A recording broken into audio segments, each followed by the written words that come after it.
Good afternoon. I would like to welcome you to the second day of the first edition of the conference of What If World History, or WhatIf’21, under a partnership of Invicta Imaginaria, Casa Comum of the Rectorate of the University of Porto, and several research centers associated with this university and project, namely those institutions that are hosting this year, the Research Center I2ADS and the Faculty of Fine Arts of the University of Porto, where we are now. As said in the opening sessions, and as you witnessed yesterday by yourselves, dialogue, conversation, talk between different parties, that is the core of the sessions of WhatIf’21.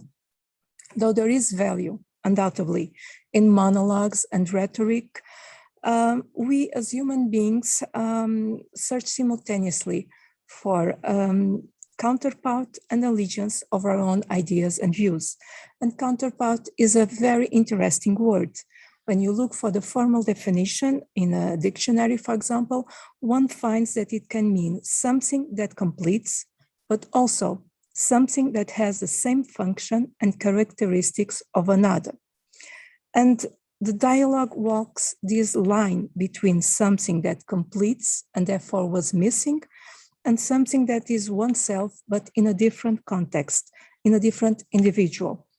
One has to have something in common to start a dialogue, even if that common is a form of communication, to establish that first line of opening, yet a dialogue is but a soliloquy if resemblances are absolute, however dual-voiced it may be. And completeness comes from differences, as regarding to what we are lacking ourselves. And when it is achieved, there is a feeling of serendipity, of energetic resonance, not only between the two counterparts, but also among those that are witnessing it. In the second invited lecture session, we have someone that will complete us in ideas, in challenge, in stories, in quests. Professor Fátima Lambert, which is a full professor in aesthetics and education at the School of Education of the Polytechnic of Porto, and also the coordinator of the research line Culture, Arts and Educations at INED Center for Research and Innovation in Education, of which she was also the director until 2017. Professor Fátima is also a member of several scientific committees of Portuguese and international journals and an independent curator focusing on programming with Brazilian and Portuguese artists. She will present a theme and with the title, What If Maria Graham Did Not Travel to Brazil in 1821, followed afterwards by a dialogue of excellence, I am sure. Professor Fátima Lambert, welcome. The floor is yours.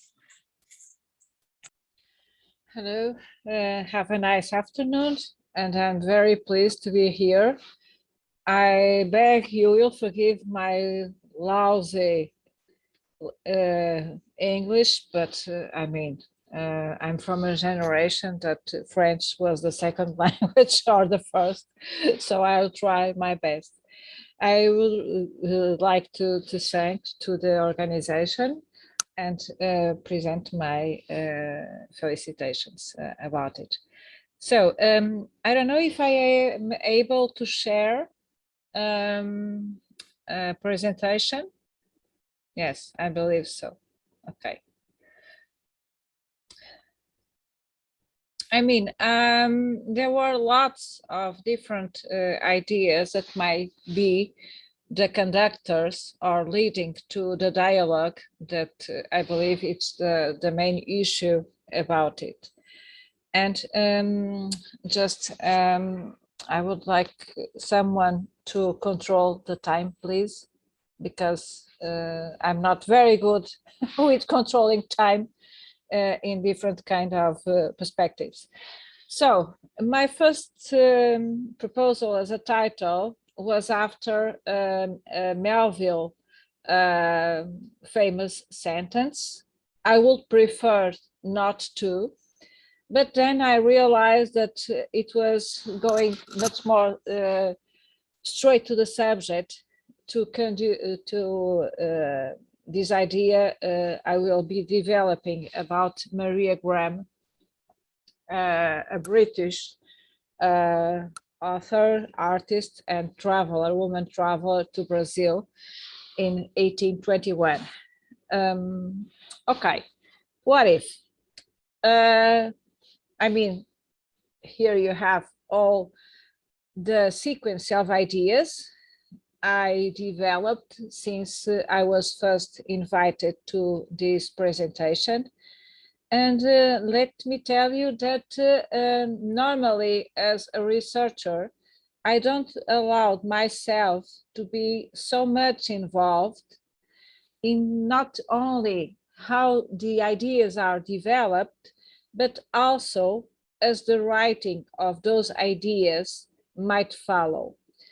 At a certain moment, when I was looking at this slide, this one and the other that will follow, I felt I was doing something that might be connected with what if all these written ideas don't look like much more as something which might be connected with visual poetry than to some expression of inner feelings, of course, based upon research that I have been leading for a while.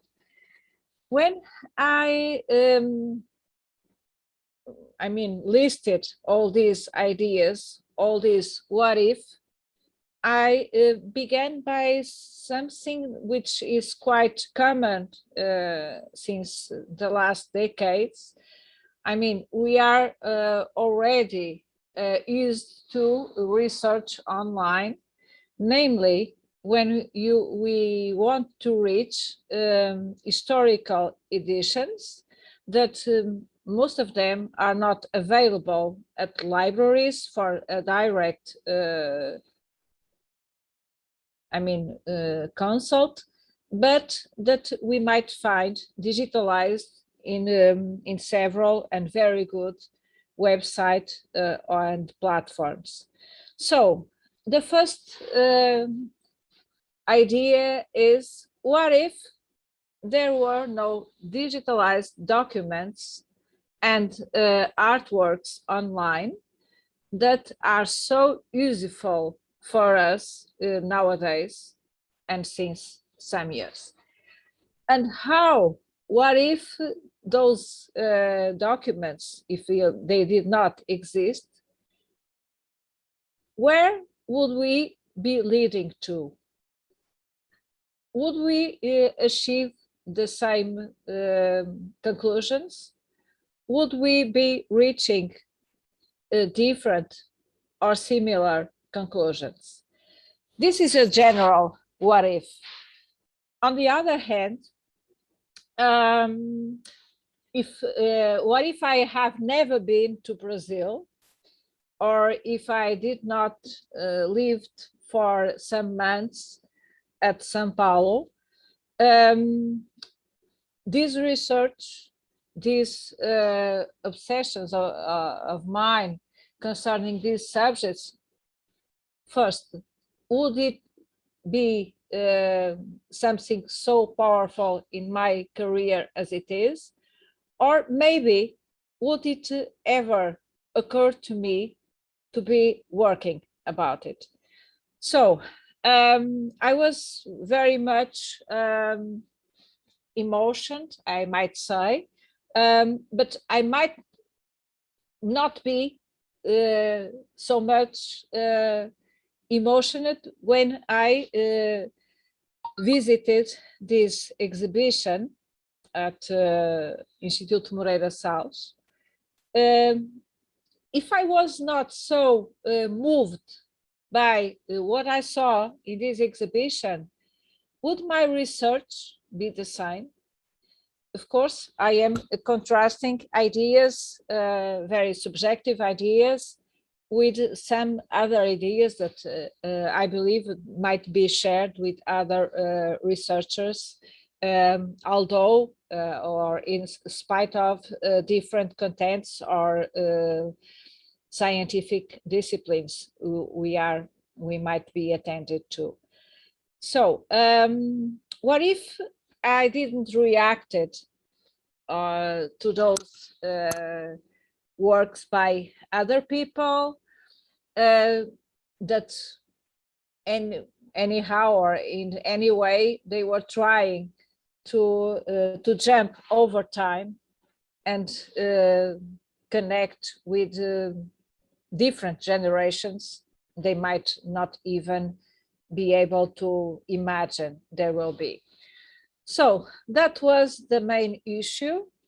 Those are some of the images I was able to see in that first exhibition in 2004 at Rio de Janeiro. And I was very much surprised with it. It was my first visit to Brazil. And then there was a kind of strange connection when I realized that what I saw was quite similar to what different people had already seen so many centuries, I mean, so many times ago. And it was the main issue.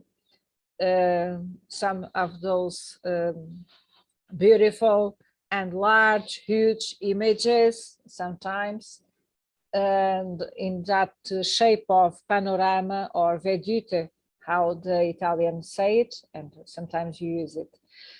But anyway, I was thinking by that time that it was quite strange, and I didn't realize so deeply, because sometimes you know about it, but you don't really think to or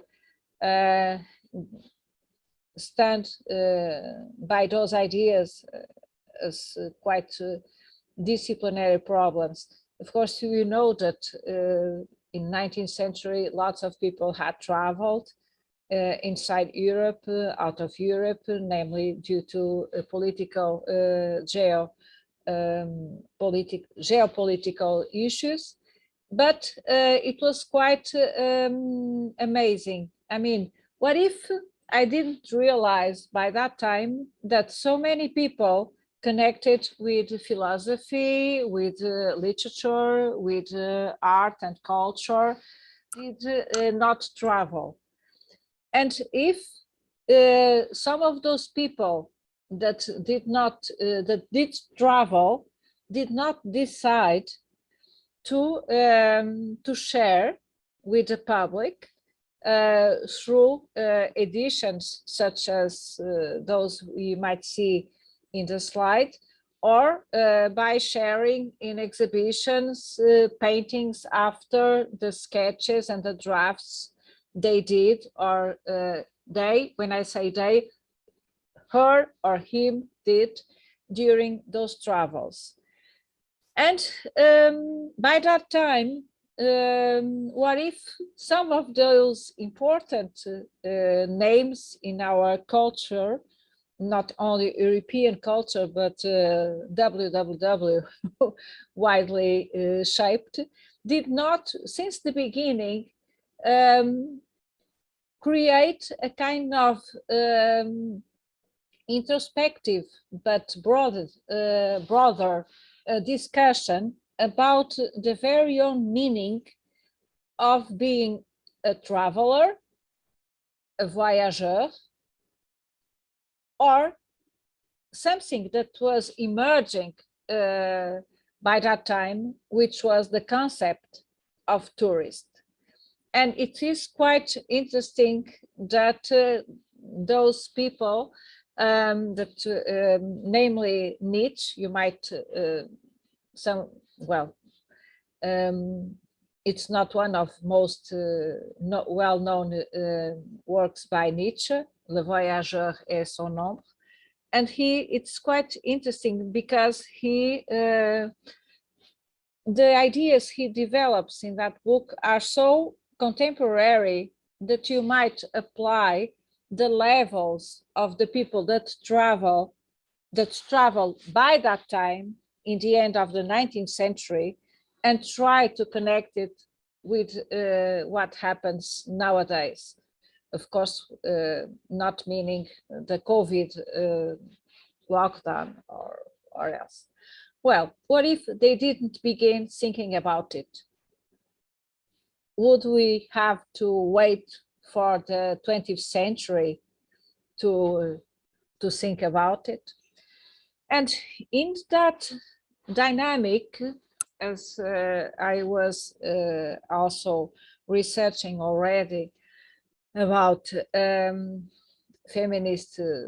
researching about feminist studies concerning art and philosophy, and namely a kind of invisibility that sometimes it's not an invisibility, but it's a kind of erasing names from history. I was also looking for that question: what if women travelers, namely writers and artists, did not have that impulse, that inner impulse to overcome different obstacles and go abroad and stay abroad?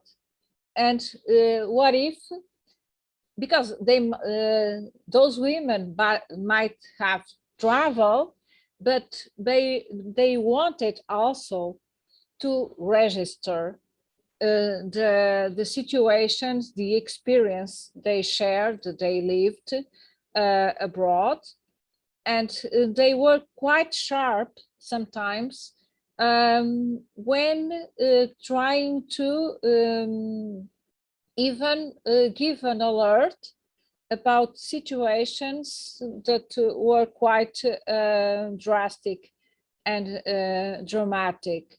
I mean, what if in those writings they did not had the intuition, but also the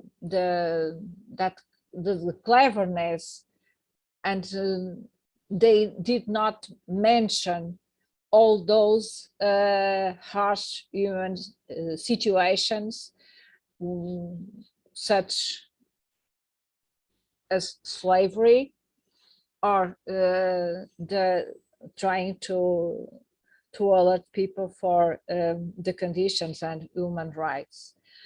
Of course, that these drawings were, some of them were by Maria Graham, and others are engravings for her book, but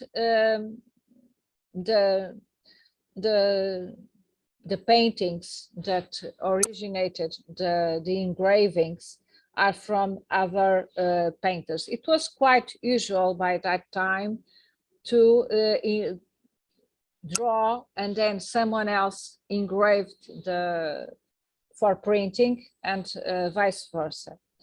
So I am already speaking about this lady, Maria Dundas Graham. Dundas, unmarried name. Graham, it's the name she had after marrying Thomas Graham, her first husband. And as for a second marriage, she married a painter, and she was known because as Lady Calcott. So regarding Maria Graham, as she is known in Brazil, where she arrived 200 years ago, 1 year before Brazil was independent. Well, what if she did not travel? She did not have her first travel abroad with her father, which was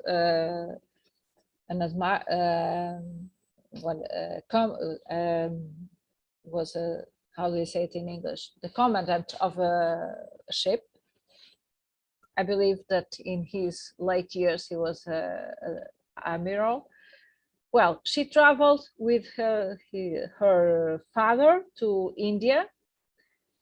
She was very young. In that travel, she met Thomas Graham, which had the same profession of her father. And then 1 year after, in India, they got married. They returned to England, and their journeys across Europe began in Italy.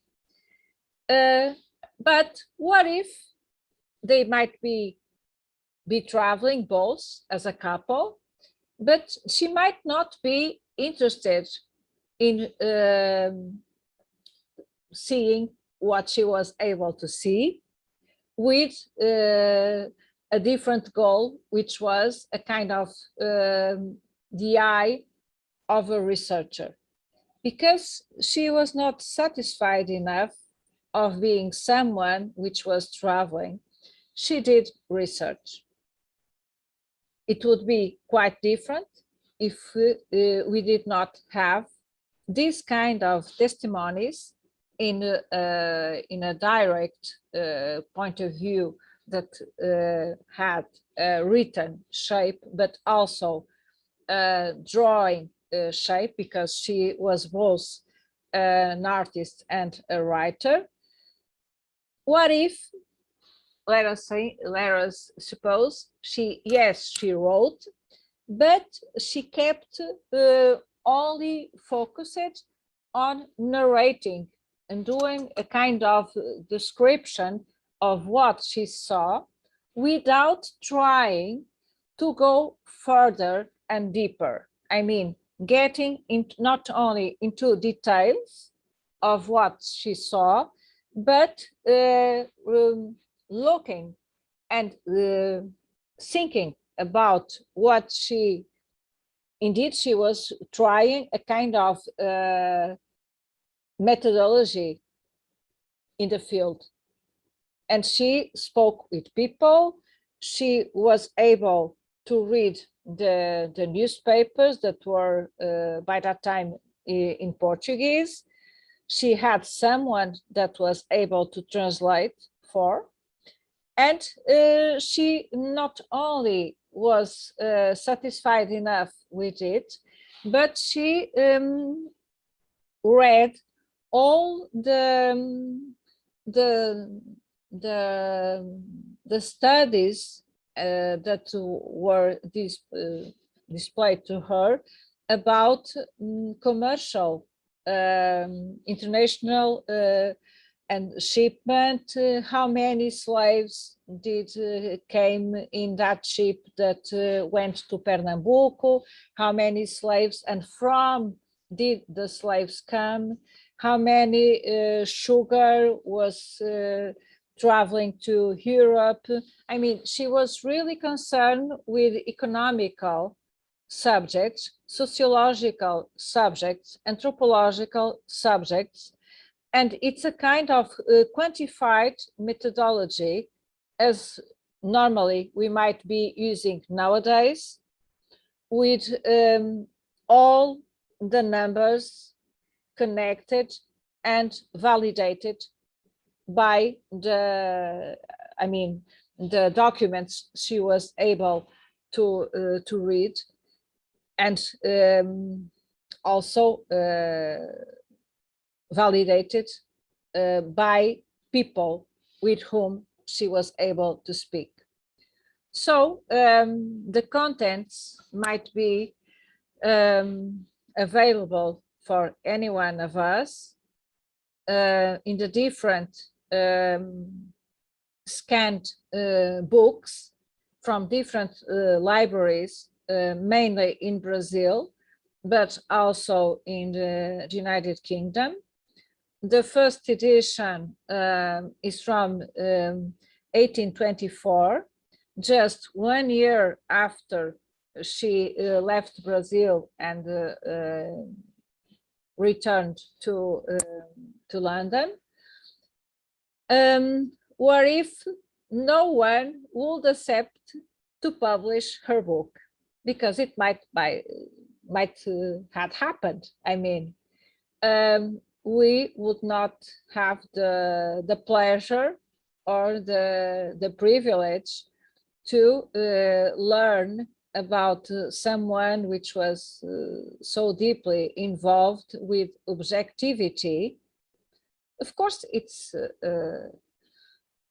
quite difficult not to be involved as a human person in any research at all, but she really had that kind of rigorous experience as a researcher, we might say, and a multidisciplinary researcher, which was trying to make everything get centered, meaning I mean, she wanted people to know from different point of view what was really happening. So what if all those books did not have been published?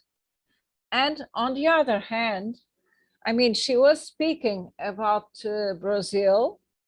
She published the book in English, for sure. What if for Brazilian people from the 19th century, I mean, so from the first half of the 20th century, because the first published translation into Portuguese is from the first half of the 20th century. What if there were no translations of her book available, and namely available online? What if all the knowledge she was able to gather, all the data she was able to connect in a very sharp way would not have been available for Brazilian people, because no one is obliged to master enough English language in order to read such books.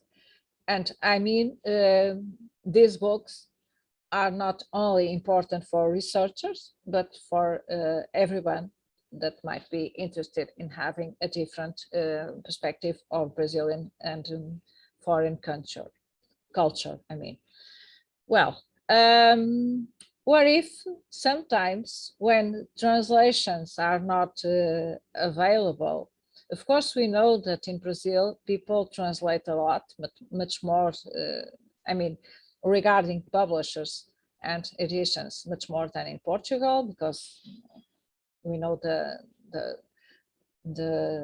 it's a broader market, book market, of course.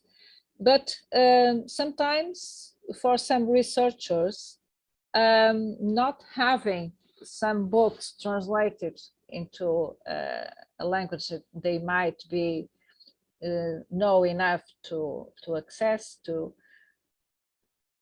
is it blocking some developments that might be happening? But on the other hand, and we looking at this image, we see that this image is quite rotten. It's not very good. And sometimes it's quite difficult to understand the quality of the scanned edition we are looking at. Another subject that might emerge is regarding what if these personal writings are reaching such a large public that sometimes we understand that what we are reading, it's a kind of private subject or issue, and we don't feel quite at ease because we understand that we are entering private territories. And what I'm showing you now, it's the scanned edition of an article published by the Brazilian Digital Library, where Maria Graham wrote to the once wife of Dom Pedro, already Imperador do Brazil. And in those letters, we understand that Maria Leopoldina, the wife of Dom Pedro, was quite unhappy. And that she was she was very unhappy during a period of her life. She died very young. And in the letters she exchanged with Maria Graham, because Maria Graham was invited to be the governess of the emperor daughter Dona Maria, which will become Queen of Portugal.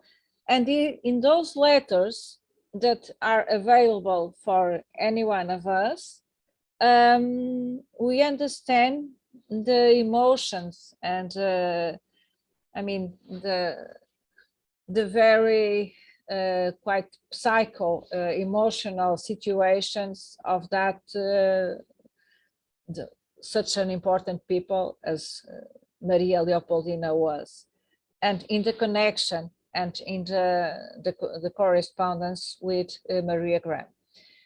Well, that's another what if we not only those contributions are very important to Brazil history in the beginning of their independence, but also they portray the profile of women, even powerful women by that time.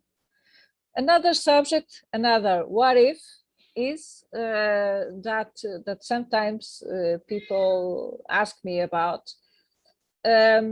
When we connect in the same page of a book, it's a kind also of a graphic design, images, drawings, or engravings with text.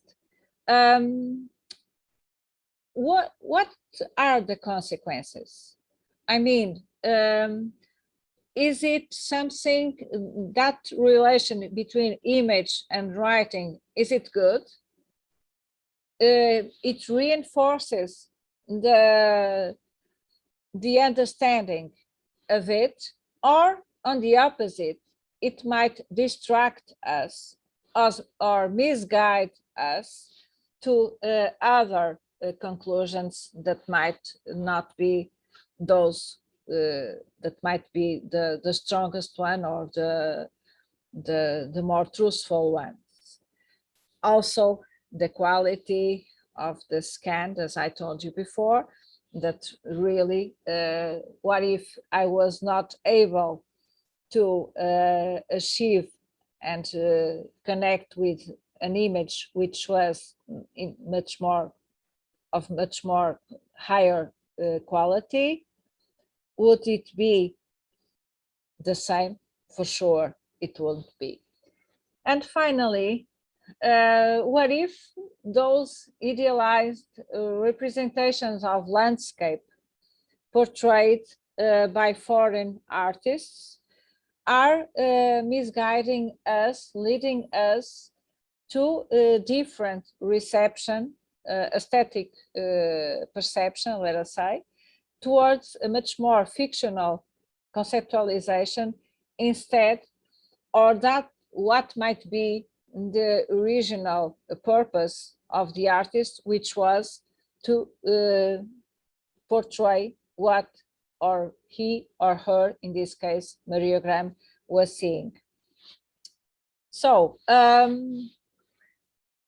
kind of a riddle that I mean, I had to solve by myself when I accessed some years ago the British Museum website relating to this Lady Maria Calcott contents.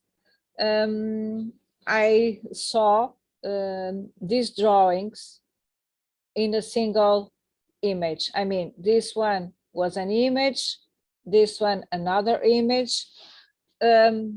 Totally, there were 4 or 5 images that you clearly see that were parts of a huge a veduta, a panoramic view of Rio de Janeiro. But when I first accessed, there was no number. I mean, I did not know which drawing connected with the other one. And then I had to do several experiences to, of course, zoom the image in order to see the details. And I was able to produce this connection. But what if it's not the right connection? And what if this drawing might be turned into the first one? I have several, I mean, just 3 different proposals of that line of panorama, but it's really another kind of what if this interpretation of mine and at what extent it might be the good. I believe so, but anyway. What if all these representations of people are not quite the real ones, and how the percent of fantasy or idealized aesthetic taste that might be mixed in it. On the other hand, when we look at the botanical drawings she did, because she also published a book on botanics, and all these books and her writings are at the Kew Gardens in the UK, we understand that the drawings, the botanic drawings, are much more realistical and natural, and they result from an observation of nature than maybe the other. And finally, what if all this experience I was able to live during almost 20 years with artists and fellow academics in Brazil did not happen? Would I have the same understanding of those rich testimonies by Maria Graham and others? Well, what if? And thank you. No, I thank you. It was great, and it was so rich. I have a lot of questions and notes that I went on taking, and there is the time. I'm sorry. The time is certainly not enough, but I will try to do the best to be. And maybe I'll start by the end.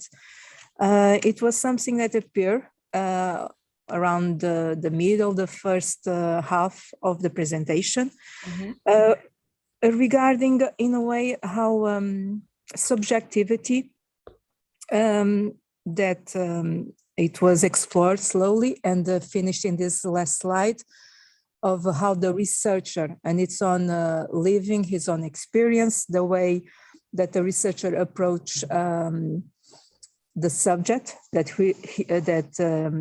that it's opened for the study. Isn't subjectivity maybe, and unlike what many say, an excellent departing point for research? Yes, I mean, I was told when I was a young student by my professors. I entered the faculty at 16 years old. I was very, very young. And I understood that, well, they told me, Fátima, if you want to develop a good research, you must have some inner empathy towards it. It's the first step. Because if you begin a research, I mean, as a master of philosophy or later on, but even at graduation, if you begin a research and you don't have any interest, any personal interest at all, it would be quite difficult. But that empathy, that liking, that involvement, that subjective, of course, is a kind of identitary subject issue, must be followed and restrained by rules that we all of us had to understand and apply because we do research. I mean, that the quantity, the percent of subjectivity has to be directly connected with the methodological scientific procedures. Otherwise, it would be a research. Don't hear you. Sorry. So the subjectivity would allow for the passion of the researcher, yeah. But the researcher will have to maintain, obviously, objectivity. This takes me to another aspect that has to do with research, and which is very important. And it's just at the beginning of the presentation, and regards registering facts. Mm-hmm. You have to have data to do research. Either you design the research and start probing to achieve data in a sound manner, obviously, and from that you grow into knowledge, or you have to have access to data that already exists, even when you don't realize it. And this, I have two questions that join that first part when Professor Fátima mentioned the aspects of those writers, those artists, those photographers that had such a need to leave the facts that they were encountering in their travels registered, to another aspect that it has to do with the invisibility that you mentioned regarding women that traveled and were artists and writers. Because, and I may be mistaken, but during the 19th century, about 150 years ago, or a little more, I keep thinking of year 2000 or 2021 that we are, there was a large number of women that wrote and were successful at it, for example, and namely in the genre fiction, such as crime, gothic, even fantastica. And you have that giant that was the creator of Frankenstein, but not the only one. There were many. And they had public. They had considerable earnings for financial, not only financial independence, but to be considered wealthy in their own time. And yet, what can I say, about 70 years after, there is a silence. Yeah. You have that register. You have money, you have bank accounts, you have plenty of data. And the people, the public, like them. And yet, they are unknown. Yeah. I'm not to say that the men that become household names like Arthur Conan Doyle do not have quality. That's not the point. The point is why the other ones that obviously also had quality were amiss. And if the facts registered can give us an indication to the divergent point that we could say, what if this small thing have changed? They would also be today household names. Yes, that was the issue that moved me to the research concerning a project. First, it was not a research project located at my center, but I began giving lectures and doing seminars concerning that idea you were developing. I mean, it was quite strange and I mean, it's strange for everybody, I mean, to understand that, for instance, Giorgio Vasari, which is appointed by many people as the first art critic of the Renaissance, that he mentioned several women painters, which were very well known, very considered by her contemporary fellows, also painters, and both public, because many portraits they did for very important people of the Italian society, for instance, in Bologna or Florence. So they were very well known. They might earn more or less money, as you told. They were recognized. They are mentioned in that huge volume by Vasari.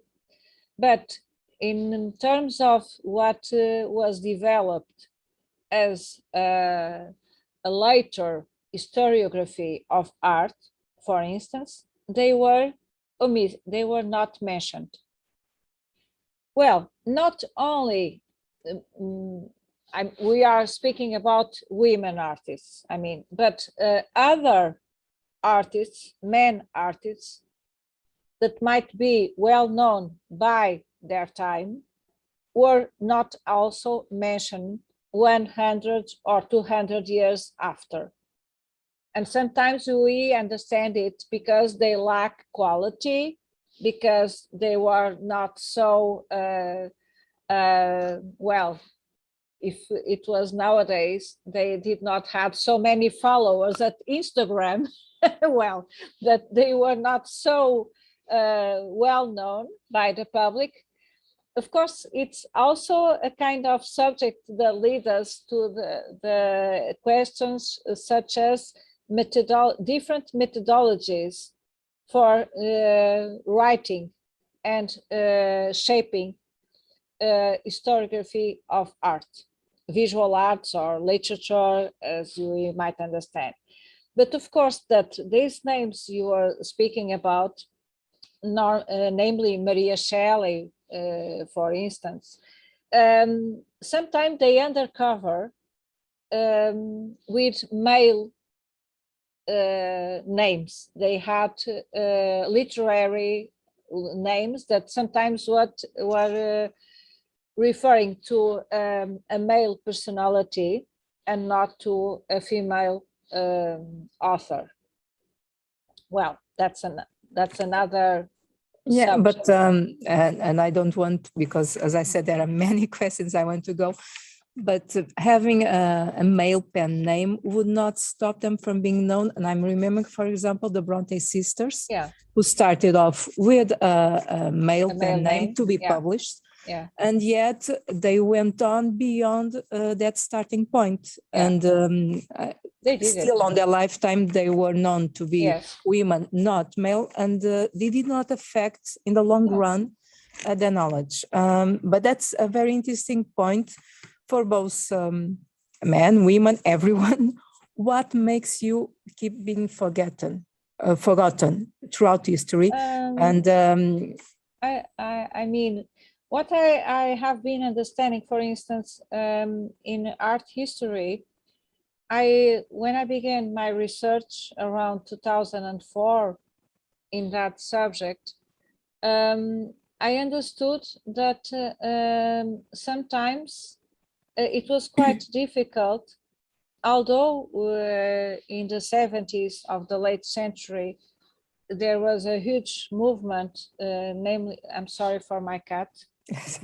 Sorry, sorry, it's a male cat. I don't know. Well, but what really I understood, it was that, for instance, and focusing again, those painters, women painters, the most known were from the Renaissance. Okay. And for instance, there a picture was released, a movie, which was called Artemisia, about Yes. Artemisia Gentileschi.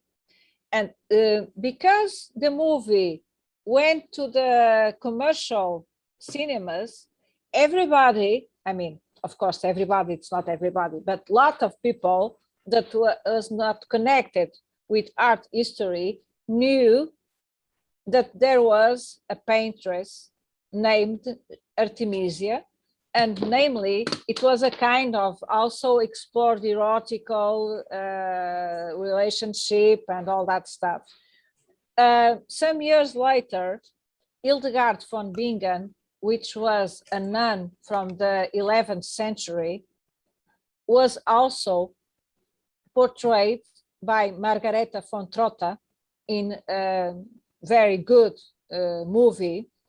And slowly, even people that are not quite interested in those feminist studies, through cinema, is getting acquainted, or several documentaries that nowadays you might see in different channels, TV channels. And why am I speaking about movies and cinema when we are dealing with that kind of invisibility? I mean, they were sometimes unremembered, because sometimes when you try to, if you are doing some research and you don't really go to the first foundations or the roots of that research, if you don't go to the direct and original books, you will meet books in between that might have erased those names. I mean, if you really, we really have to go backwards, even though you are not sure if you will find something, but it's something, it's obligé. I mean, how to say it in English? You are obliged, yes, obliged to do it, because it's a kind of scientific methodology. And what we understand, it's most of the books about art history are made once upon the other, without going back to the time and trying to do a field research, going to libraries, to archives, where you have and where you might understand that in the 3rd or 4th century after Christ, there was an author that maybe was the first registration in the first person of a pilgrimage to Jerusalem by Egeria. Okay. I mean, when in different universities you have departments and research centers about these subjects, it goes and develops. But during centuries, I am afraid I probably only have time for one more question, when I had 3 pages full of questions, and time is terrible. But I would like to end not with a magnificent intellectual question, but maybe a provocation. We already spoke here, was already mentioned, Instagram, who is nowadays the travel record book of everyone. Can it be that, I don't know, in 50, 100 years, researchers will look back and consider Instagram to be a valuable registration regarding beauty, aesthetics, photography, not only regarding vanity or lack of depth, that is something that we usually associated with. Can we truly make the effort to be in the present and see the records and imagine the value in the future? And can alternative proposals of history help us achieve that kind of objectivity? Yes, it's a huge issue. Yes. Yes, because I mean, we have to keep in the present, as you said, and of course that it depends on whom you or what organization you are following at Instagram. Because if you follow museums, art centers, research centers, of course that the contents that they display are objective ones and of quality. And I would be quite vain if I wouldn't value the updating of such institutions. Yes, yes, but maybe I wasn't clear.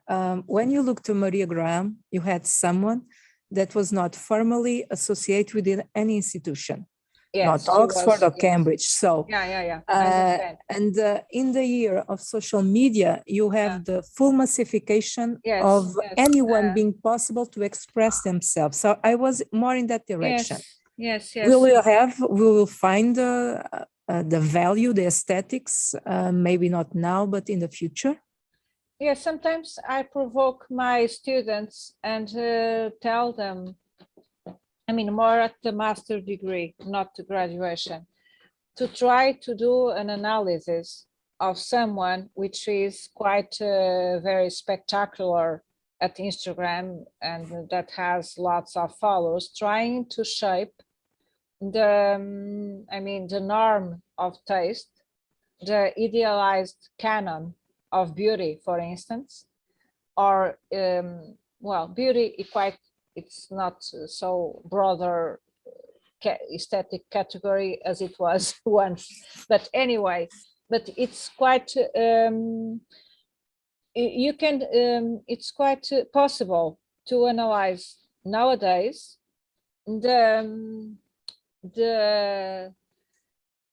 how do you say it in English, the subsumed ideas and principles that might be guiding the different uploads that someone, a personal profile of almost an unknown people, and then 2 weeks after it sees that unknown people, it's a genius.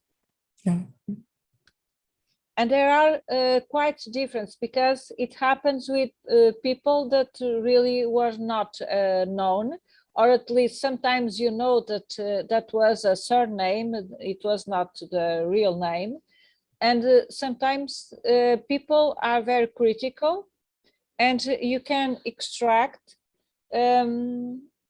social situations that might be undercover in other, media publishers, but some of those people might have might be following guidelines that are another way of doing research. I have colleagues that quite invented a personality, and they upload contents that normally wouldn't be at social networks. I don't know if I made myself understood. No, I think yes. Because it's, for me, sometimes it's quite. I think in another language, and I have to translate it. I mean, I'm not doing. I mean, it's important. They drive, namely, to different and diverse aesthetics. Mm-hmm. They might shape different tastes. And I'm thinking about that huge problem in the 18th century about what is aesthetic taste. Nowadays, you have different aesthetic tastes, not an only one. And sometimes in Instagram, people are seduced by the profile and the image that are in between. I mean, there's a lot of garbage, of course, but we have to deal, and there are several colleagues of ours that are already researching in this field, namely in Portugal and of course in other countries. We have to deal with another subject on aesthetics after what Susan Sontag already spoke, or Abraham Moles and Lipovetsky, about not only the kitsch or the camp. Well, there are other aesthetic categories that might be emerge from social networks. Okay. But sometimes it's good to be updated. Well, I wish we had more time, honestly. I have plenty of questions here, but sadly cannot be. I want to thank you so much, Professor Fátima, for having accepted this challenge, for this presentation, for all these ideas that you exchange and your patience with my questions. No, not at all. Thank you so much. It was really a pleasure to have you in this invited lecture session, and I hope we can count on you for next editions. Yes, please. Be great. I will be very happy. Thank you, Professor Ana Moura. Thank you so much for your invitation and that conversation, which was quite stimulating. Thank you so much. Thank you so much. Have a good journey. Okay, thank you. We have to close now for the following session start. Thank you once more.